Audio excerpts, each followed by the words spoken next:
Don't let Clinton emails dominate debates column. They are much ado about literally very little. It's time to discuss more important things. Like Bernie Sanders. I'm sick and tired of all the time and emotion wasted on Hillary Clinton's emails and the private server she used while Secretary of State.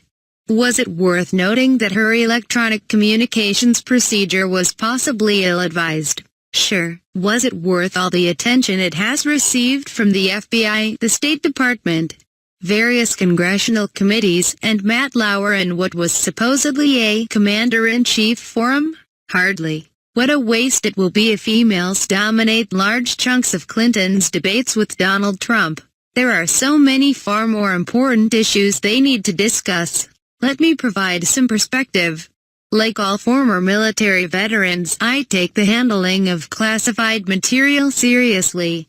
And like many who have weighed in on Clinton's email problems, I also once held a top-secret TS clearance with approved access to sensitive compartmented intelligence (SCI) and special access programs (SAPs).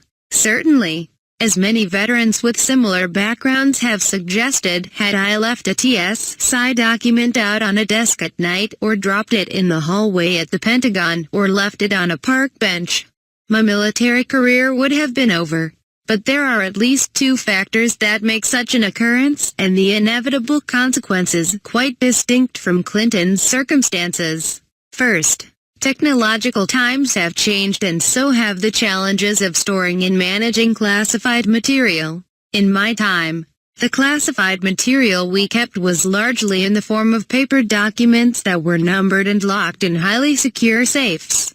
These documents were frequently inventoried, and records were kept on when they were either declassified or destroyed. The concept of classified documents on servers and being passed around on electronic devices was unknown.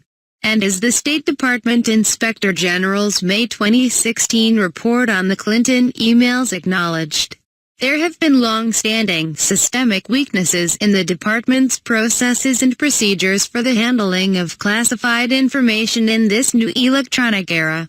This suggests that the modern system for distributing and accounting for classified material has lagged significantly behind the technology that now disseminates it. Clearly, the simpler days of carefully reading, reviewing, and discussing documents in SCIF, a secure classified information facility, have been overtaken by contemporary technology. The second and more relevant change has to do with the sheer volume of material at issue. In my brief tenure in the State Department, I quickly recognized that it was, and surely remains, a classified cable-generating machine. State Department officials in Washington and in over 200 embassies, consulates, and other facilities around the world generate 1.4 million cables per year that are addressed to SECSTAT. This equates to nearly 4,000 cables a day, 160 per hour, or nearly 3 per second, directed to the Secretary. However, the vast majority of these cables is short-stopped by the bureaucracy and handled at lower levels. As Clinton pointed out to one of the several congressional committees that have investigated the Benghazi attack, so she never saw them. The Clinton investigations have centered on 30,000 emails totaling 55,000 pages.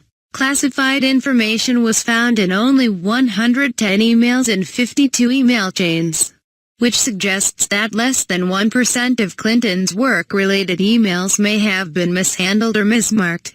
At one point in my Army career, working for the Army Chief of Staff, I had access to all Army TS/SCI material and would have been dealt with severely had I compromised any. But I had nothing approaching the volume of material handled by the Secretary of State. The material I kept fit in one safe.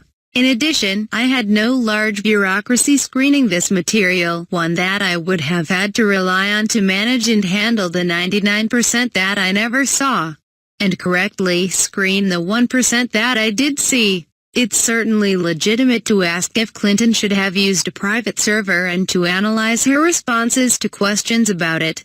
But we must also recognize that she was serving as Secretary of State in a time of enormous strategic challenge and rapid technological transition. As a one-time custodian of highly classified material, I can tell you that what I safeguarded was enormously more finite, concise, visible and tangible.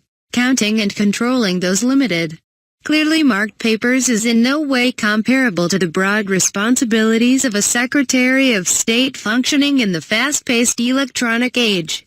It's time that all of us remember the 99% of information that Clinton likely handled correctly and properly, and end the preoccupation with the tiny fraction that may or may not have been compromised. It would not be correct to say that this issue is much ado about nothing, but it is clearly much ado about literally very little.